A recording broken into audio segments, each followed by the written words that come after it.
Hi guys, this is Steve Moss, pastor at Boulevard Christian Church. God's mission for us here at Boulevard is really simple. We help people find Jesus and we help people follow Jesus. And our teaching team hopes that this message that you're about to listen to will help you learn to grow and trust Him more than before. If it does, would you consider giving a gift to Boulevard to help us carry out the mission that God has given us?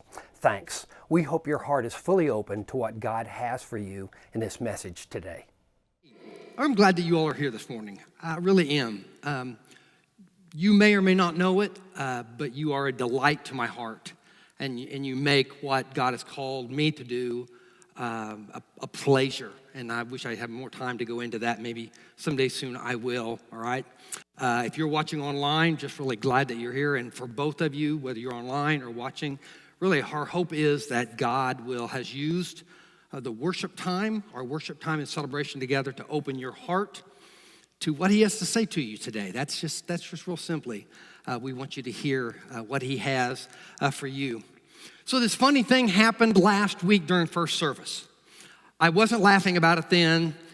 I'm kind of able to laugh about it now. I got up here and took my usual place, and I looked down at my notes, and I could barely read a word of my notes. Now, I don't know if you've ever been in that situation where you've been in a situation like this, but I'm telling you, it is harrowing, all right? And I was really super excited about it. Typically what I do is I write my notes out for my sermons, handwritten, then I give them over to Sandra Beatty, our secretary, and she types it all up for me in this sweet little format where everything is very, very clear and readable or whatever. And she had to be gone for the week, and so I just thought, I'll just handwrite my notes on the legal pad. And I had looked them over, and I'd read them, everything was good. I had put glasses on that morning, and then changed over to contacts, so my eyes were doing kind of funny things, and I didn't have my nice, neat written notes. And so when I looked down, nothing. So basically, I got through my intro, which I kind of had in my head, and after that, I was just like, okay, where are we? And I was talking to one of the slide guys afterwards. he was real nice. He was like, Steve, dude, I had no idea where you were at all. And I was like, dude, neither did I. I mean, I was like all over the place. And then I realized I'm just trying to find my way through the sermon basically. And I had given the band a cue to come out, for decision time. And I'm like, band, where are ya? And I'm like, they don't have a clue because I haven't given them their cue. I'm just skipped 2 pages of my notes, whatever. So that's where we're at.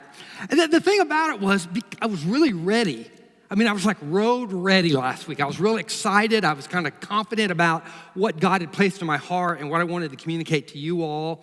And so instead, in a very quick amount of time, I went from feeling road ready and I'm ready to preach this to this surprised. Oh, how I was surprised and anxious. And then I went to frustrated because I don't even know where I'm going on this. And I just have to ask you, have you ever been in that situation where you have been in some ways, not speaking necessarily, but you just felt like you were road ready. Like you feel like whatever was coming up, you had checked off. It's like, yeah, I got this. I'm ready to go. I'm excited, actually, about the path that is ahead. And then all of a sudden, somebody turns the lights out. Then all of a sudden, you can't see the instructions. Then all of a sudden, something happens that's a detour or whatever. Have you been there before? I was reminded of this book that I've referred to before called To Shake the Sleeping Self, where a guy by the name of Jedediah Jenkins takes this bike trip from Oregon to Patagonia, which is the southernmost tip of South America. It's like a 16-month trip. And he mentions there a couple times that the things that were toughest for him, the greatest hardships, was when he thought he knew what was coming, the terrain, the hills, the valleys, all that kind of stuff, the heat, and all of a sudden it was something much different. And that was, he said, exhausting to my mind. Those times were exhausting to my body, and they were tough on me spiritually. And so I think we feel that way sometimes when we believe we're ready, and all of a sudden we end up someplace we didn't plan on being, and we can't see. And I would say this morning, as we're talking about Joseph in this series called Rise and Fall, the idea that's been presented that God was with Joseph through all of that, I think Joseph was a guy with a plan. I think if you look at his life, you realize, okay, he was a guy who was a planning kind of guy. And if you remember, and several weeks ago, Joseph had, as a young man, had a couple dreams that he had gone to his family about. And the dreams that God had given him were basically that he would rule over them. And so you know what his plan is. I mean, in his head, he's like, well, hey, I'm on a path to leadership. I'm on it, but he didn't see this present in his path. Joseph has this probably in his head, this path of what it looks like to become a ruler, to become a leader. And all of a sudden, a year later, 17, his brothers betray him, almost try to kill him, then sell him into slavery. Then he is sold into a home of a man as a servant. He gets a leadership responsibility, but he's still a servant. Then in a situation of sexual temptation, he does the right thing and he still gets thrown in prison. I mean, this is a tough life. This is probably not what Joseph thought the path towards leadership was going to look like. Can you relate to that? And he is forgotten in prison. Don't forget that. And he is waiting. He is waiting. And we, again, do not know, but it is very, very highly likely that Joseph was in prison at least a decade. He was betrayed when he was 17, and he went into power when he was 30. So we don't know how long he was in Potiphar's house, but he was in servitude or in prison for at least 12 to 13 years. And, don't you know that Joseph was trying to figure out, make sense of all this? This doesn't seem like to be a path of leadership. And I remember last week, and I'm not trying to compare my little thing, debacle, with my sermon with his present life, but I remember literally sitting up here last week, trying to focus on my notes. And I'm doing the thing, whoop, up, nope, whatever. And don't look at the video. It's probably not very pretty. I remember trying to make sense of what was there.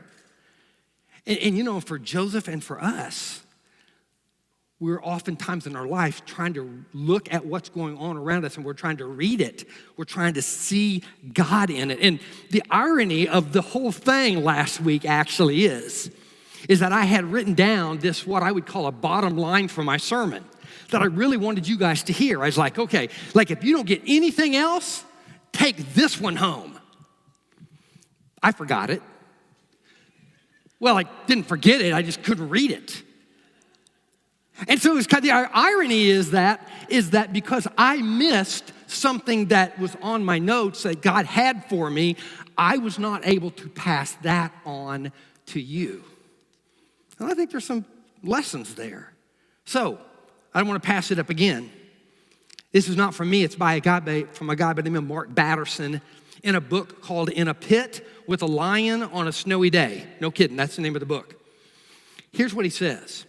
We should stop asking God to get us out of difficult circumstances and start asking him what he wants us to get out of those difficult circumstances. Ow. Does that pinch a little bit? It does me. And doesn't it make sense, friends? Doesn't it make sense that if the assignment that God has for you on the other side of the hardship, if that assignment to help others will be eternally life-changing to them, wouldn't it make sense that he might leave you and I in the prison of hardship until we learn just what it is he wants us to learn? Think about that. And so as we're rattling the bars, let me out of here, God, I don't understand this, why, whatever, I didn't deserve this. Maybe we just need to be quiet and just go, God, what is it that you have for me here that I know that you will use in me down the road. So let's take a kind of a running start at this, all right? When we closed last week, Joseph is called by Pharaoh. He's called by Pharaoh. Pharaoh hears this guy can interpret dreams, and so he calls him out of prison. He cleans up, Joseph cleans up. He makes clear to Pharaoh, hey, listen, I'm not the guy who interprets dreams. God interprets dreams. He just shares it with me. And so he hears Pharaoh's dreams. And so Pharaoh gives him what those dreams are, and he gives Pharaoh the meaning. And in a nutshell, it's this, that there's going to be 7 years in Egypt of absolute bounty, of surplus of crops, okay? More than they can even store. And then after that, there's going to be 7 years of famine, like nothing. And it's going to get really, really hard. Now, it's interesting. Here's what happens next after the interpretation of the dreams. Joseph looks at Pharaoh and he says, therefore, Pharaoh should find an intelligent and wise man and put him in charge of the entire land of Egypt. Listen, folks, that is one shrewd dude. Okay, now it's pointed out to me by one of our members after church first service, and I thought, he said, let's make sure that we understand, though, that his shrewdness is God's shrewdness, that it's something that God placed in him, that plan, and that's really important. I didn't mention that first service, but that's a great point. But this is a guy who says, hey, you need to find an intelligent man who has a really good plan. Makes sense. And then the next thing he says was, and here's a really good plan. So Pharaoh obviously is led to believe, well, hey, you must be one really intelligent man. You must be the man. Pretty good plan if you ask me. And just like that, Pharaoh, who is still, even though he is in the palace, is still a prisoner, is taken and plucked from the prison of hardship to the palace of prosperity. Just like that. I've shared with some of you before that I have these distant relatives who live up in Northwest Missouri. And a number of years ago, he had lost his job and she was like a clerk. I mean, living really, really hand to mouth kind of a thing. And they won the lottery. $587 million. Man. I'm still waiting for the, I don't know you, but I hear you're a relative check. Waiting. Sometimes life changes really quick, right? And so here's what happens to Joseph. And this is, I just want to read this to you because I think we need to understand how quickly he goes from the dungeon to this prosperity, okay? Pharaoh says to Joseph, I hereby put you in charge of the entire land of Egypt. Pharaoh removed his signet ring from his hand and placed it on Joseph's finger. You probably know that at that point in time, for years, maybe hundreds of years, a king would have he would put anything sealed and signed with his name. They would put wax down. He would put his signet ring on it, and that says basically that was his name right there. That was how he said, I okayed this. This is good. So he gives him his signet ring, and he dressed him in fine linen clothes, and he hung a gold chain around his neck. Then he had Joseph ride in the chariot reserved for his second in command. And wherever Joseph went, the command was shouted, kneel down. So Pharaoh put Joseph in charge of all Egypt, and Pharaoh said to him, I am Pharaoh, but no one will lift a finger or hand or foot in the entire land of Egypt without your approval. Then he gave Joseph a new Egyptian name, Zavanath-Paneah, and he also gave him a wife whose name was Asenath, and she was the daughter of Potipharah, the priest of On. So Joseph took charge of the entire country. We don't know how long it transpired between him being pulled out of a prison cell and all these things happening, but it looks like it's a very brief amount of time. So I want to hit the pause button with you for a second before we go on, and I think there's something we need to look at that's really important for us, for you and I. The problem with prosperity is that we forget what it was like in prison. The problem with prosperity is that we forget what God was teaching us, the lessons we learned about him in prison. Now, this is a little bit longer section of scripture, but sometimes it's just worth it. And anything I read from the word is going to be better than what I just say from my own mouth anyway, all right? This is from Deuteronomy, and this is before God's children come into the promised land. Before they cross the Jordan and come into the promised land, they've been wandering around in the desert for 40 years. He's getting ready to bring him into the land of milk and honey. Here's what he has to say. See if you can't see a central theme here. For the Lord your God is bringing you into a good land of flowing streams and pools of water, with fountains and springs that gush out in the valleys and hills. But that is the time to be careful. Beware that in your plenty you do not forget the Lord your God and disobey his commands and regulations and decrees that I'm giving you today. Do not become proud at that time and forget the Lord your God who rescued you from slavery in the land of Egypt. There's their present. Do not forget that he led you through the great and terrifying wilderness with its poisonous snakes and scorpions, where it was hot and dry. There's their present. He gave you water from the rock. He fed you with manna in the wilderness, a food unknown to your ancestors. He did this to humble you and test you. He did all of this so you would never, ever say to yourself, I have achieved this wealth with my own strength and my own energy. Folks, forgetting prison when we become prosperous does not just happen in the physical realm. It happens in other areas of our life. Like I have this friend who went through this deep depression a number of years ago. And all of a sudden, he's not missing. Matter of fact, sometimes he would sit in both services here. And he was seeking spiritual counsel, and he was crying out to God. He was reading the word. It took him to his knees. And then the depression lifted. And I haven't seen him since. I haven't been asked for any kind of counsel. Years ago, I counseled a guy whose marriage was falling apart. Falling apart, on the verge. His wife had left him. The separation was there. He was going in that direction very quickly.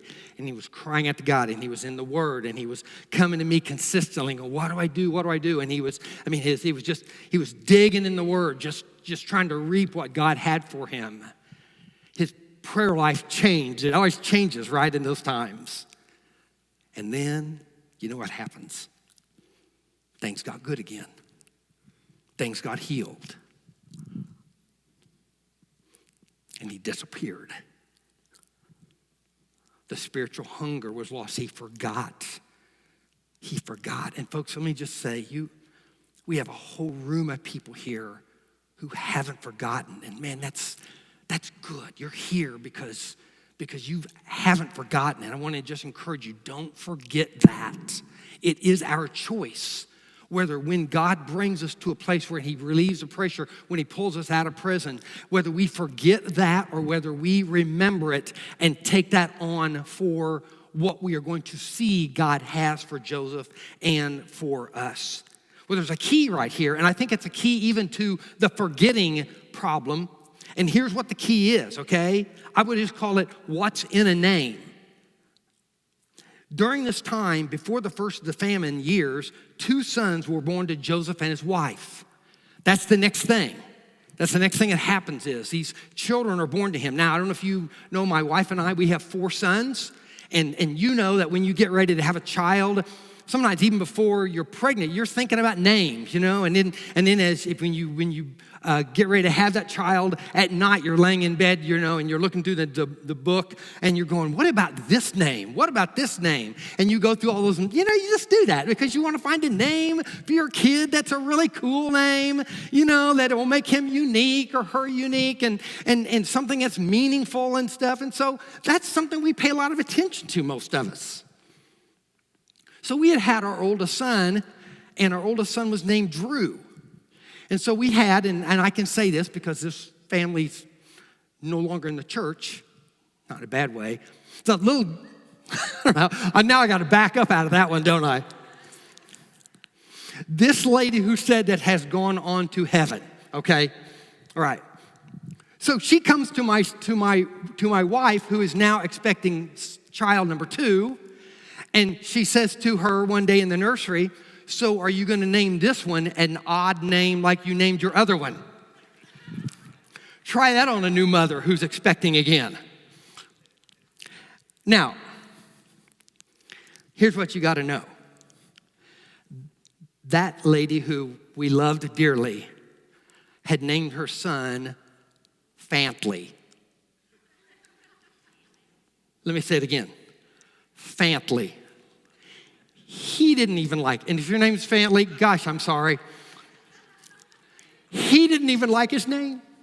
He didn't even like his name. And the point is, we name our kids something that's meaningful. And so Joseph has these 2 sons, and he names the first child Manasseh, which means nothing to us.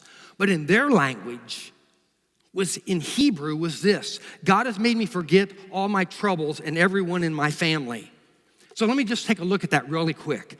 God has made me forget all my troubles and everyone in my family. First of all, God, real simply, I believe one of the things that Joseph absolutely learned in his present experience was that it was about God and it was not about him.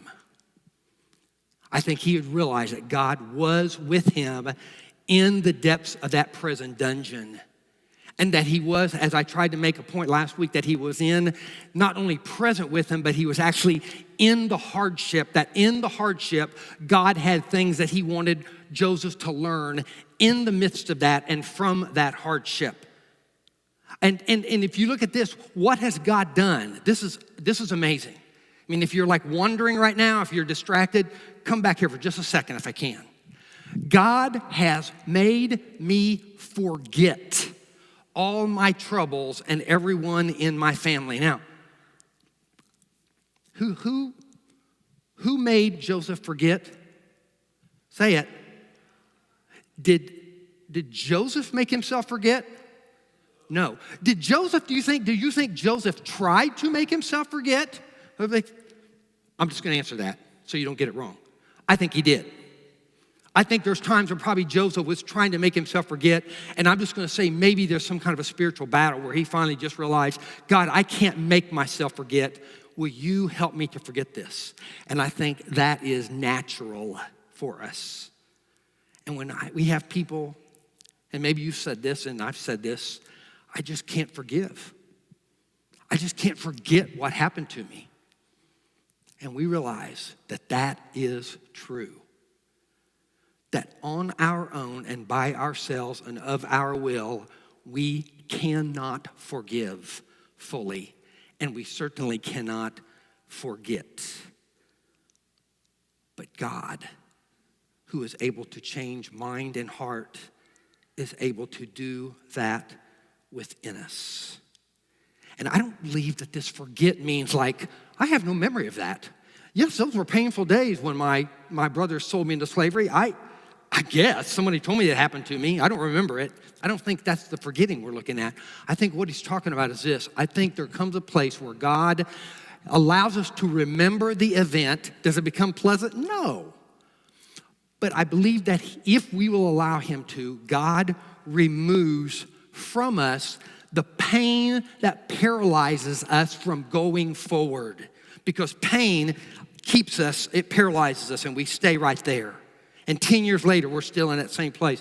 I think God and God alone is the one who takes that paralysis of pain, maybe leaves some of it as a memory, but he allows us to go on, all right? And there's a difference. And even this, not only does he take the paralysis of the pain away, but he also, if we allow him to continue working in us, he will actually allow us to see the purpose that he has for us, the reason sometimes for that pain. Now, that may be a lesson we learn down the road, probably not at the time in the middle of it.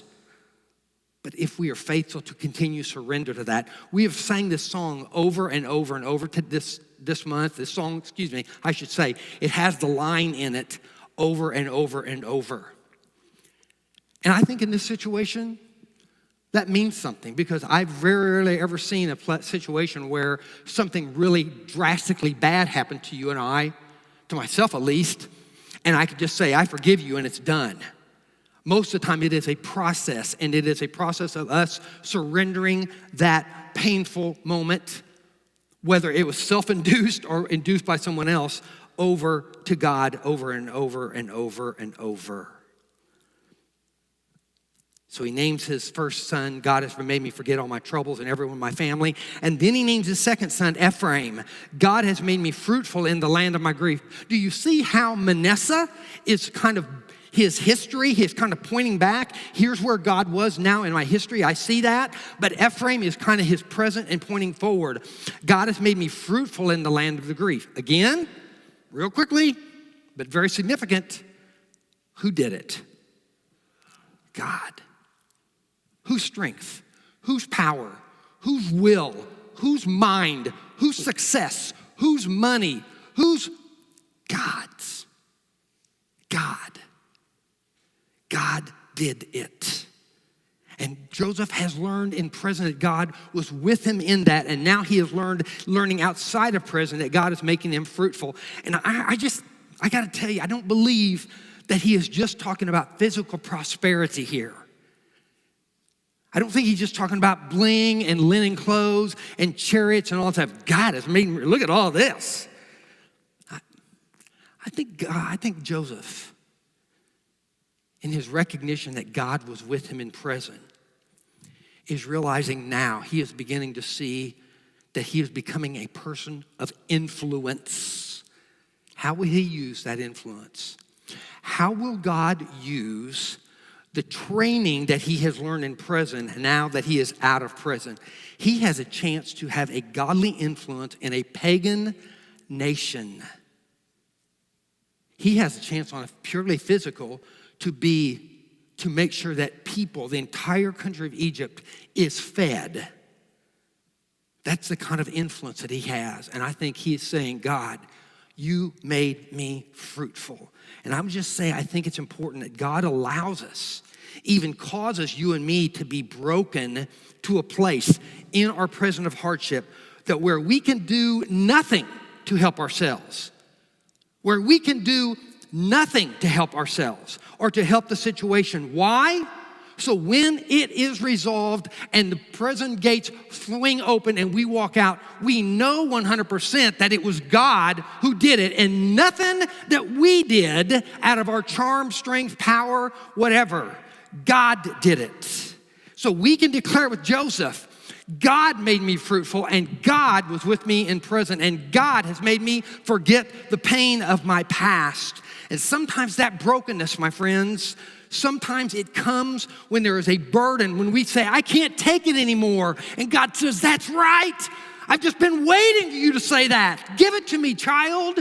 And sometimes that brokenness comes when there's a problem and that we cannot solve. And we say, I can't see my way through that. And he goes, that's right. I've been waiting for that. Give it to me, child. And sometimes it comes when there's a schedule, when there's a plan, and we go, I can't go any further. I can't see where I'm going. And he goes, that's right. Give it to me, child. I've got this. And that brokenness comes, friends, from a surrendered will. And it comes from you and I finally saying, I am not in control. I am not in control. God is in control, and I'm good with that. And Joseph says it was the land of my grief. And I think when he says it's the land of my grief, it shows again to emphasize the point that he had not forgotten. He had not forgotten being sold into slavery. He had not forgotten the prison years. They were still in his head. But the paralysis removed, and he was able to go forward into the purpose that God had for him.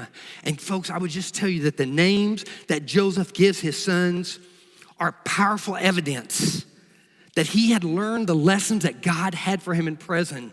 Can we say that? can we say that we have learned what God wanted us to learn about him? That there are lessons that he had not forgotten, that God was with him in the long years in prison, and God was responsible for his time in the palace. Man, you think about this. How many times you say your kids' names?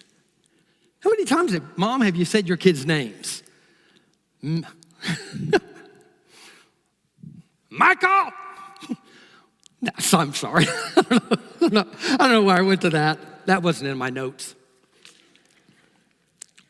Michael. Michael. How many times do we say our kids' names? How many times do you think of your children's names? I mean, our boys are all out of the home, but I think of them every day, multiple times, and every time Joseph speaks their name, Manasseh or Ephraim, every time he thinks of their names, what comes to his mind? God has made me forget, and God has made me fruitful. Every time, Manasseh, God has made me forget. Ephraim, God has made me fruitful. God did this. And it was like this powerful stake in the ground that Joseph has every time he speaks his kids' names. And I think it was purposeful so that he would not forget. Folks, we need to drive a stake in the ground. We need to journal. We need to get our iPad out and write, you're not going to believe where I'm at right now, but God is here. God delivered me. We need to do that so we remember the journey. There's some of I love sitting down every once in a while with my boys when I come home and just going, man, can I just tell you that about the time God just showed up in your mom and I's life? When he provided a car when we had no money, when he provided college payment for you guys when we had nothing left in the bank. Can I just tell you that? And that's what Manasseh and Ephraim are about, those names. And man, those names were a blessing to his children because when they were called, when Manasseh was called, he remembers. That means God took my dad out of the prison. God took my dad out of that life. And when Ephraim was called, Ephraim remembers, God has made my dad fruitful. But anyway, I want to say this, man, catch this, listen. The real blessing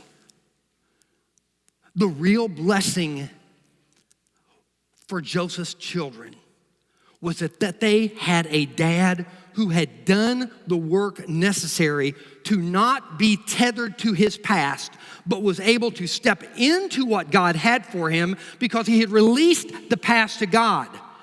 This was not only a blessing for his children, but there was a blessing for those in his circle of influence, because if he is still hanging on to the past, if he has let that identify him, if he is still caught up in him, then he cannot be the leader for Egypt that he needs to be. He will not have learned the lessons that God wanted him to learn. He will not be able to pass it on. And it's so important that we learn what God has for us.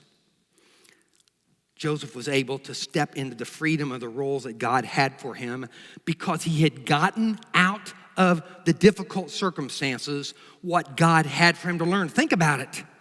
Think about where he's doing now. He's a manager of the entire country of Egypt. What has God had for him? In Potiphar's house, he managed. In prison, he managed people. He will need incredible compassion as these people come to him and go, we don't have any food. And God has brought to him in prison a cupbearer and a baker who needed compassion, and Joseph showed them compassion. And there are going to be 7 years of waiting in Egypt, 7 years without any food, years of thinness, years of nothing. And God has placed him in prison for that decade or longer, and he has learned to wait in the thin times and know that God is still there. See, don't miss this. The curriculum that God had for him in those prison years was exactly specific to what God had prepared for him in the future. Don't miss that. That's important because here's why. Because God has prepared you. You have a story. You have a God story, a his story. And God has prepared you, whatever pain that you are in, God has prepared you or is preparing you for something there, or for something in the past, for something now. He has people that he wants you to influence. He has children that he wants you to be a blessing to. See, God never wastes a pain. So I just got to ask you, if you were looking at your life right now, what would you name your children? Would you name them resentment? Would you name them addiction? Would you name them freedom? Would you name them, I have found the purpose that God has for me? Would you name them released? What would you like to name them? And what is God preparing you for? And let me say this. Most of us probably don't see this. We don't see this at the time. We're so busy, like we talked about last week. We're so busy, like in the middle of the forest. All we can do is feel the pain. All of a sudden, all that we see is the chaos and the confusion. And so we don't see those lessons, and that's okay. That is okay.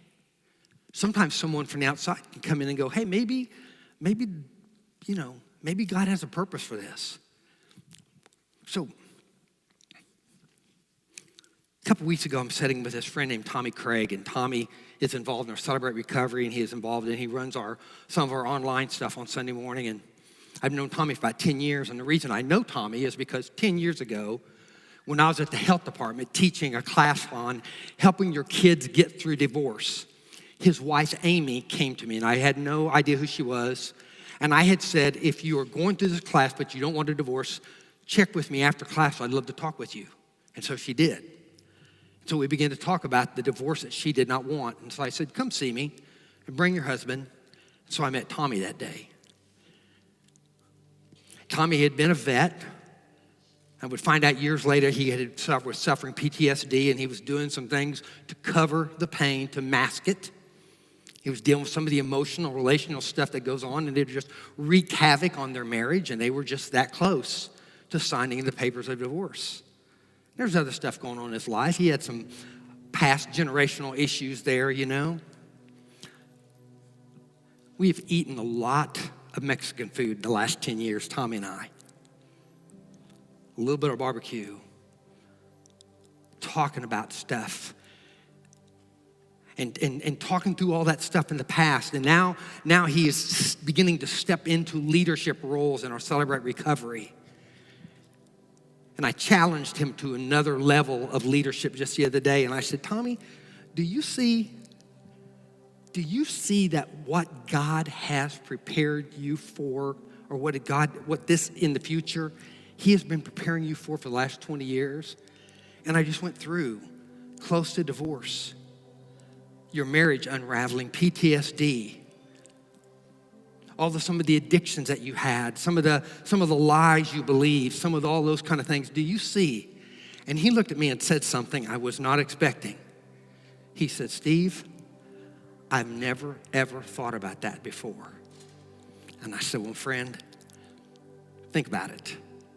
Because the curriculum that he has had you in, whether you are responsible for it or not, that curriculum has prepared you for what he has in mind here. And so you can step into it by faith and with confidence, knowing you have been in his leadership school and he has been preparing you. So my question for you is this: how about you? What have you experienced in your life? What is your God story that God wants to take and first teach you valuable things about himself and then release you so that you can speak into the life of another? Several weeks ago, I talked to one of our members who had lost a family member, and I invited him to go into Grief Share. And he shared with me, a week later, he said, I stepped into Grief Share. He said, I was anxious. I didn't know anybody. It's like, I don't feel good about this. He said, I stepped in, and another member of the church who had lost a member of his family, who I didn't know, said, he looked up at me, and he said, come on, have a seat. And he said, immediately, all my anxiousness and my fear subsided, and I felt like I was there with friends. He'd never even met him. That's how your story and what has happened in your life, as painful as it is, can be used so easily to invite someone else along. I promise you this day, my friends, I promise you this, that there's someone in the auditorium who would benefit from your story if you would vulnerable enough to go back and learn those lessons, and vulnerable enough to pass them on and to share the weaknesses.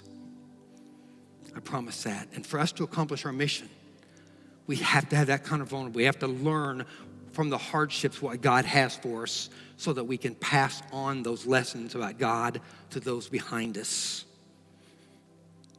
Ephesians 1 and 2 says this incredible, it's a story in a sense, but it's just says simply this. In Ephesians 1:4, it says, God chose you from before creation. He chose you from before creation and to adopt you as a son. And then it says, but before you accepted him, you were in darkness. You were captive in a sense. You were in prison. And in Ephesians 2:8, it says, but you have been saved by faith, by grace, through faith. This is not of yourselves, it says, it is a gift of God. That's just God's plan for you. But then it says in Ephesians 2:10, 2 verses down, after we have been adopted by God, chosen by him, lived in darkness, saved by his blood, it says, for you are God's workmanship, created in Christ Jesus for good works, which God prepared in advance for you to do. And I'm telling you this day, that one, if you've never received the plan that God has for you through his son, Jesus Christ, who died on the cross so that your sin would be forgiven and that you could have a relationship with God, today's the day. I encourage you to make that decision. And if you are living for Christ, I encourage you to think about who it is that God has for you to bless now and in the future with whatever has taken place in your life in the past. Let's consider that decision. Our decision team will be up front if you'd like someone to pray for you, all right? Or if you'd like to make a decision, all right? We encourage you to come forward. Let's stand and sing together.